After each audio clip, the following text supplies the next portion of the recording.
are listening to Lighthearted, the official podcast of the United States Lighthouse Society. My name is Jeremy D'Entremont. Welcome.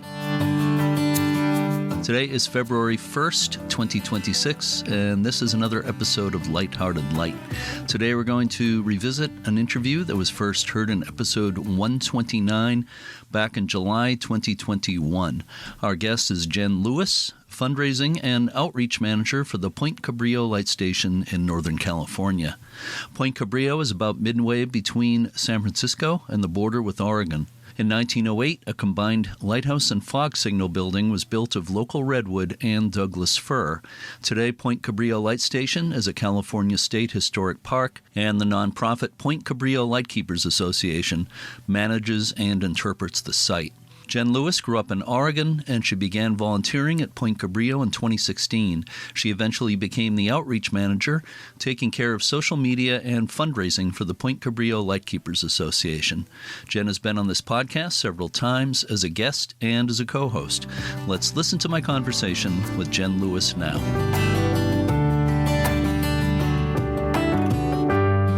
You and I were just chatting a little bit before we officially got the interview underway here, and we discussed the proper pronunciation of Point Cabrillo or Cabrillo. So where do you come down on that? Yeah, it's an interesting conversation because for many years we were named for Juan Rodriguez Cabrillo, who was an explorer in the 1500s who sailed under the Spanish flag. And for many years, people always thought that he was born in Portugal, and the pronunciation in Portuguese would have been a little bit different than in Spanish. So for many years, we always assumed that it would have been pronounced Cabrillo. And in recent years, actually just I think 2 years ago, more evidence was found that Juan was actually born in Spain, which means that the pronunciation would be Cabrillo. So, we really don't care. You can pronounce it either way you like. But these days we do typically stick with the Cabrillo pronunciation. But a lot of our older lightkeepers, folks who lived here at the light station back in the day, they still pronounce it Cabrillo, and I think that's fun. It's interesting to have a little bit of diversity there. So what brought you to Mendocino County and your position with the Point Cabrillo Lighthouse? I grew up in Bend, Oregon. That's where I lived all my life. And it's a beautiful little town, but it is very much landlocked. And I've always been a big history buff. I love stories about the ocean, about ships, about lighthouses, stories from the coast. And I knew that when I was ready to get out of Bend, I wanted to live somewhere on the ocean. So I actually took a job with a coffee roasting company here in Fort Bragg, California, when I first moved here. And I worked as their digital marketing manager. And incredible company. But what ended up happening was right after I accepted that job, I thought to myself, I don't know a single person in Mendocino County other than the people I interviewed with. I'm going to need something to fill my weekends. And I loved lighthouses since I was a little girl. And I always, wanted to work at a lighthouse when I was a child.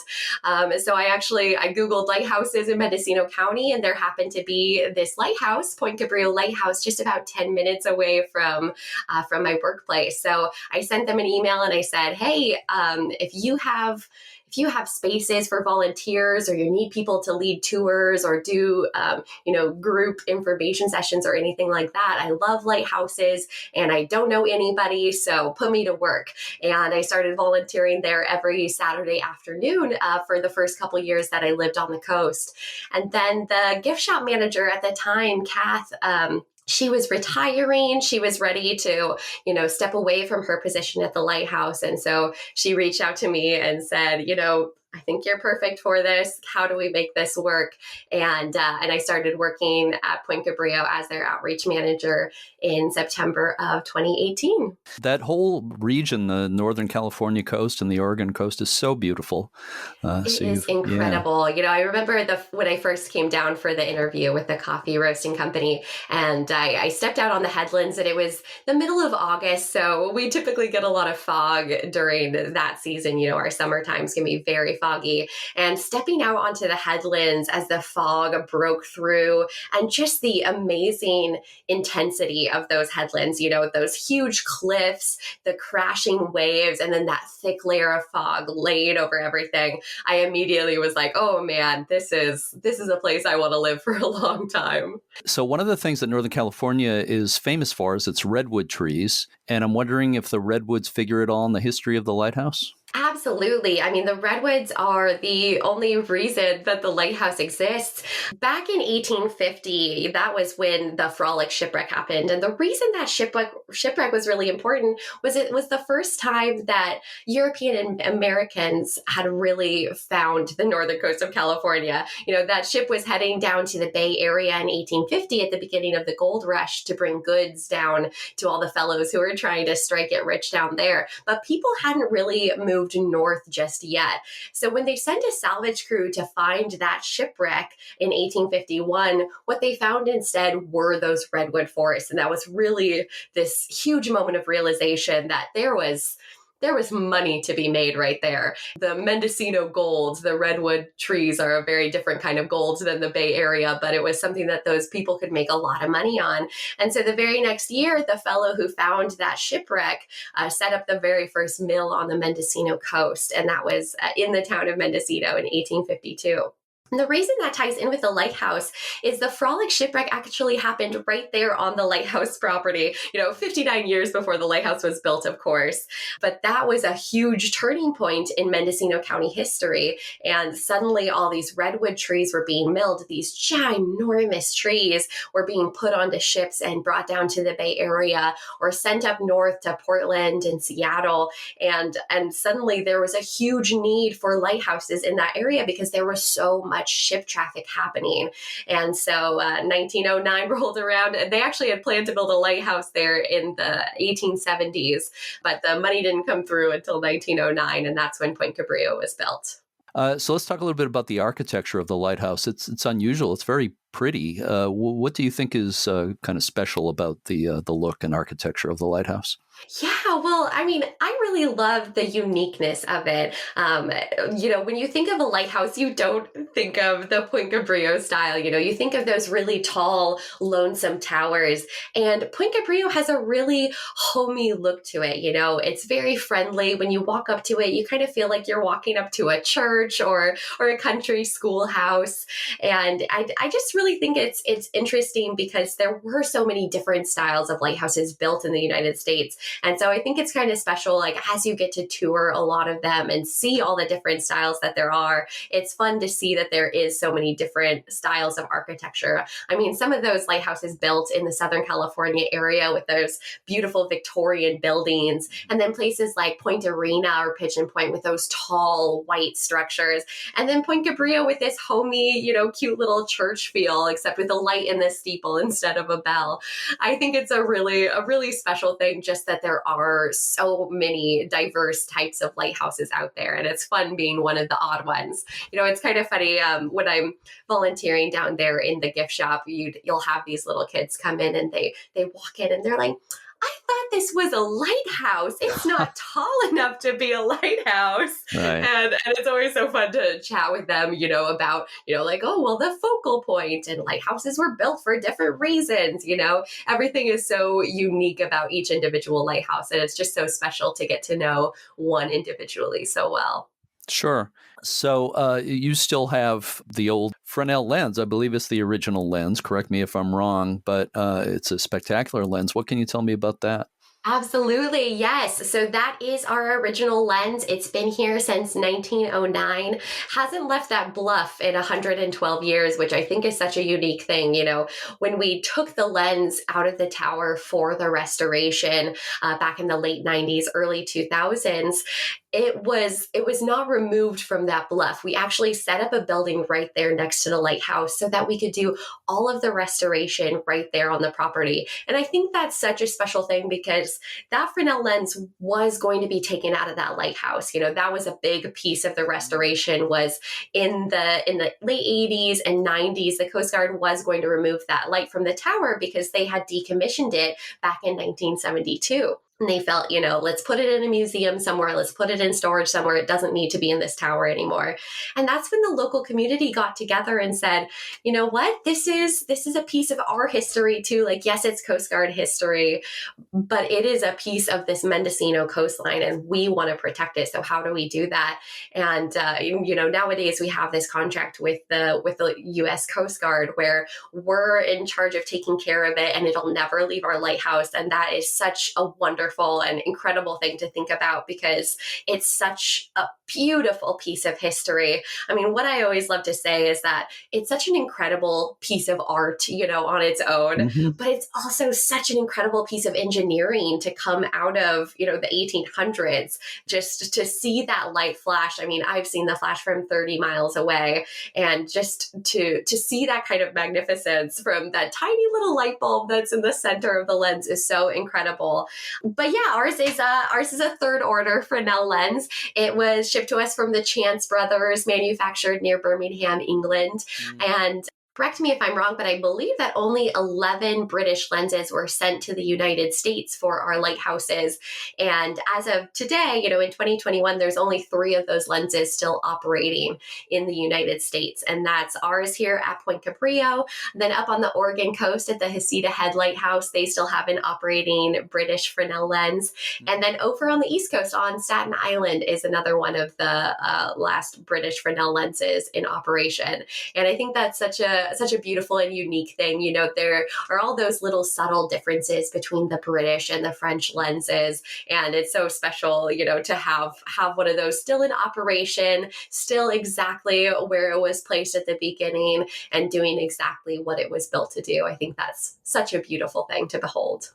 It is. I always think of the Fresnel lenses that are still in the lighthouses as being in their natural habitat. Exactly. As opposed to being in museums, which is great too, because museums give people a chance to see them up close and personal. Of course. The main building at Point Cabrillo, the lighthouse building, is actually a combined lighthouse and fog signal building. So what can you tell me about the fog signal? Yeah, so our fog signal was decommissioned in the 60s, so it's no longer in use at Point Cabrillo. But during its heyday, its signal was 2 seconds on, 2 seconds off, 2 seconds on, and then 24 seconds of silence. And so that was our specific signature here at Point Cabrillo. And one of the stories that I just honestly love from Point Cabrillo. There's one fellow who is a lightkeeper here in the late 50s, early 60s, and he comes and visits at least once every year with his whole family, which they're so lovely. I mean, they come with his kids, his grandkids, his great grandkids, and they're such a wonderful group of folks. But he told me this story from his time as a lightkeeper that they had 24 straight days of fog on the Mendocino coast. And so that fog signal was running for 24 days straight. And I mean, if you've been to a lighthouse before, you know that those lightkeepers' dwellings are very close to the lighthouse. Yeah. You absolutely hear that all night long. And you learn how to speak in these 24-second intervals because you have this 6 seconds where there's the blast, quick 2-second silence, and then another 2-second blast. And then, okay, we've got 24 seconds to talk. Like, this is our chance. I just think it's so funny to think about, this poor man who just had this new wife and this new baby and 24 straight days of that foghorn going off. It's got to get old after a while, after 3 weeks.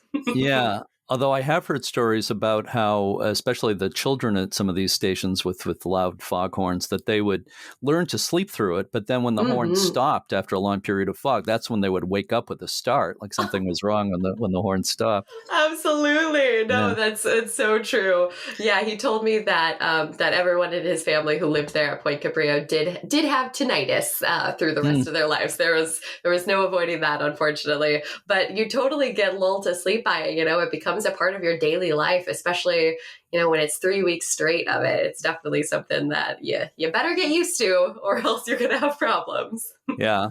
I've also heard from other people about how, depending on the characteristic of the fog signal, if it was, one blast every 10 seconds or 24 seconds or whatever it might be, that they would learn to talk around that. But not too long ago, I interviewed the daughter of a lighthouse keeper on Cape Cod, and I asked her about that. I said, did you learn to pause when the horn was blowing? She said, no, you just talked louder.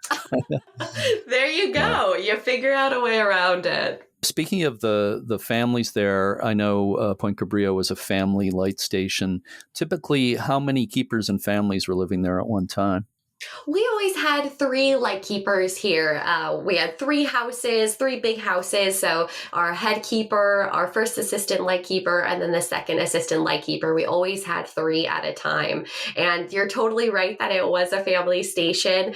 One of the interesting stories that I love to share is the story of our very first lightkeeper. His name was Wilhelm Baumgartner. He had actually served at the St. George's Reef Lighthouse up off the coast of Crescent City, California, the Farallon Islands Lighthouse off the coast of San Francisco, and the Point Conception Lighthouse out on the point down near the Santa Barbara area in Southern California. And so he had served at all these very remote locations, on islands, like on the very far end of a point. And so he was a bachelor throughout his lightkeeping service. But that didn't fly at Point Cabrillo. The U.S. Lighthouse Service actually told him that he needed to fix his problem. And the problem was literally that he was unmarried and that this was a family station.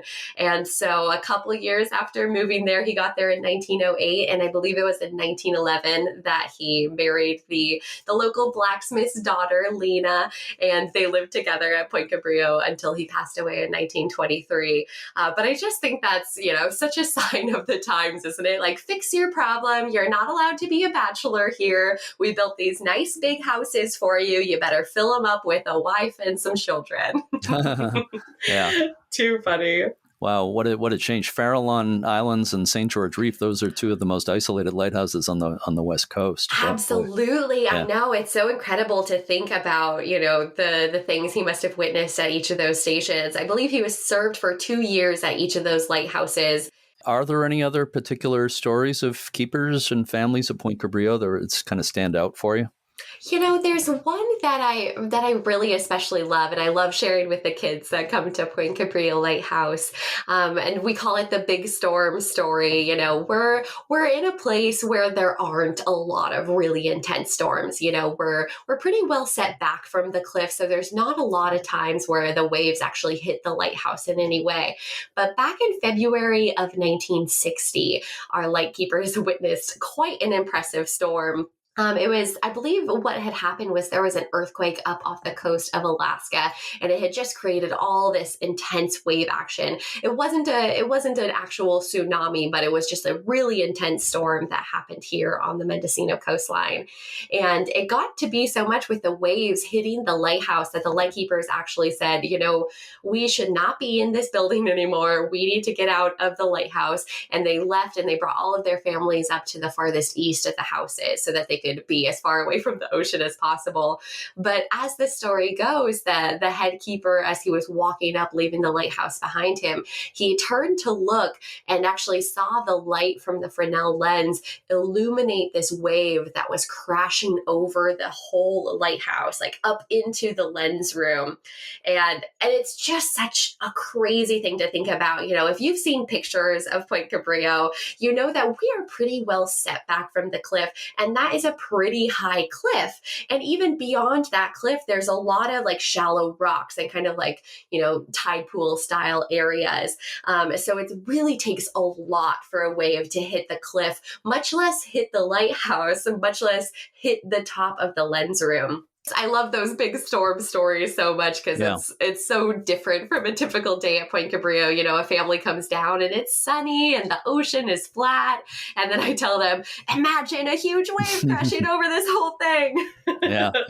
It's one of my favorite stories. What do people experience when they visit there? And I know a little bit about this because I was there 6 years ago, but maybe things have changed a little bit since then. Yeah, totally. Well, I'll walk you through it as you arrive at the light station. You pull into our parking lot, and we actually have two different trails to get down to the light station itself. There's the dirt trail, which is a little more rugged, a little bit longer, but it follows the coastline as it heads to the lighthouse. So it's a really beautiful views. You get to see the crashing ocean and the beautiful coastlands, and it actually goes right past where the Frolic shipwreck was as well. So that's a pretty cool experience. But you can also take the paved trail, which is a lot easier, a lot smoother, and just about a half-mile walk down to the lighthouse itself. And of course, we do have parking for folks that need to drive all the way down. We're not asking any pregnant gals to walk down that hill and walk back up it. And if anyone has an ADA placard, we absolutely have parking down there near the lighthouse.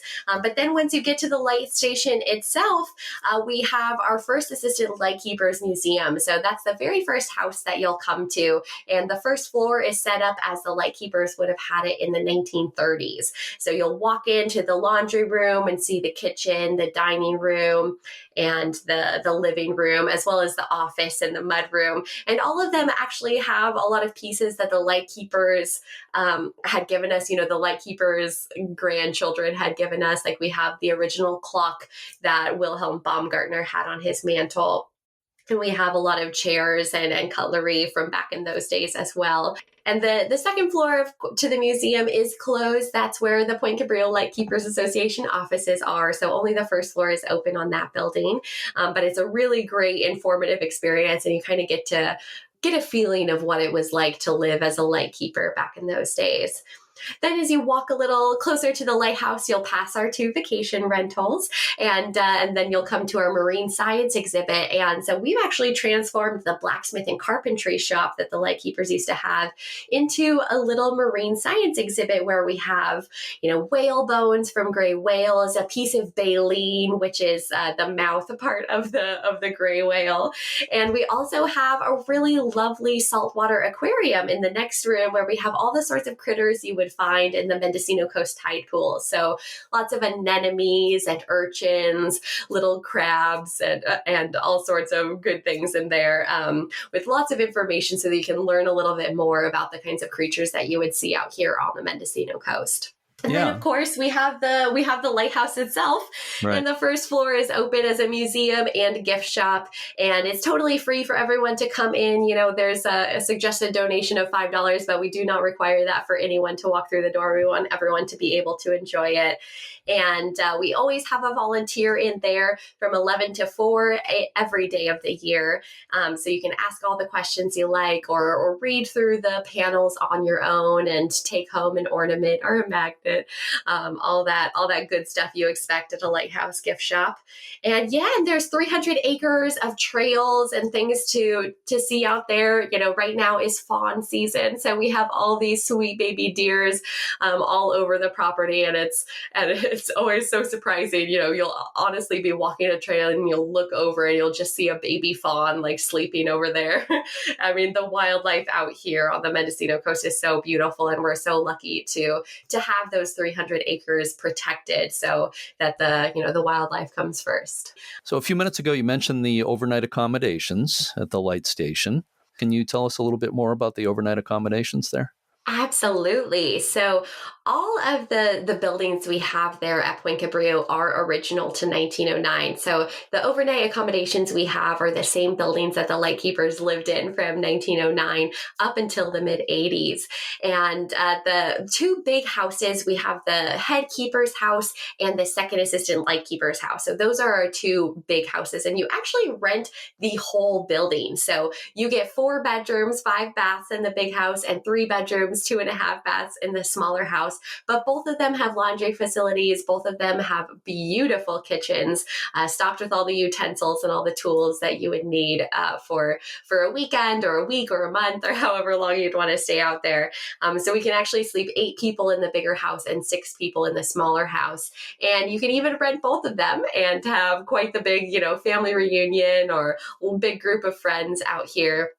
And then the buildings right behind those lighthouses were the outbuildings for the lightkeepers. So they, kept their horses in them, their cars, their yard tools, things like that.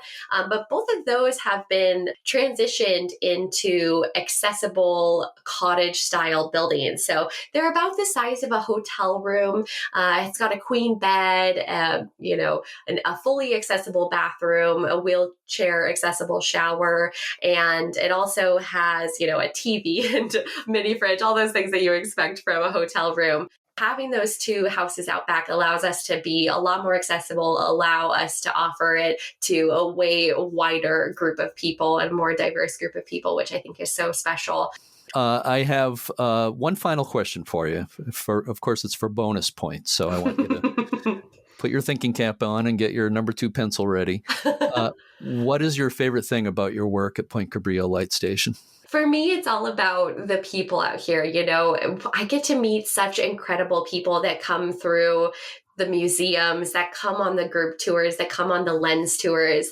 And in addition to seeing them in person, I've been able to create these relationships with them on social media. So I run, the Facebook, Instagram, and TikTok accounts, and I have this incredible group of people that is so passionate, not only about Point Cabrillo, but about lighthouses in general and about Mendocino County history. And it is so wonderful to be able to have this access to technology that allows me to connect, with the fellow who runs a lighthouse in Florida, or these people who are trying to, rebuild the Chance Brothers building in England. I have this capability to connect with people all over the world, and that is such an inspirational thing for me. I feel so lucky to be living in this time where we can be so connected and we can talk to people all over the world and share our passions and share what we're excited about, from miles and miles away. So when I say the people, I do mean, not only the people who have actually visited, but the people who are planning to visit, and people who are talking to me through Instagram and responding and saying, oh, I'm coming in 2 weeks, oh, I'm starting to plan my trip for next year. And it's so exciting to have those conversations. So that's definitely got to be my favorite part of my work out here at Point Cabrillo Light Station. Well, it's obvious that you're very passionate about Point Cabrillo Light Station. I sure like it. Yeah, and about the work that you do. It's really obvious, and it's great to hear the passion as you talk about all this stuff. Jen Lewis, I want to thank you so much for joining me today, and I'm sure we'll be talking more in the future, but I thank you for filling everybody in and all the great things about Point Cabrillo Lighthouse, past and present. So thank you so much, Jen. And thank you so much for having me, Jeremy. I'm so excited to be a part of the U.S. Lighthouse Society and, be a part of this world. I'm very thankful for everything you do as well.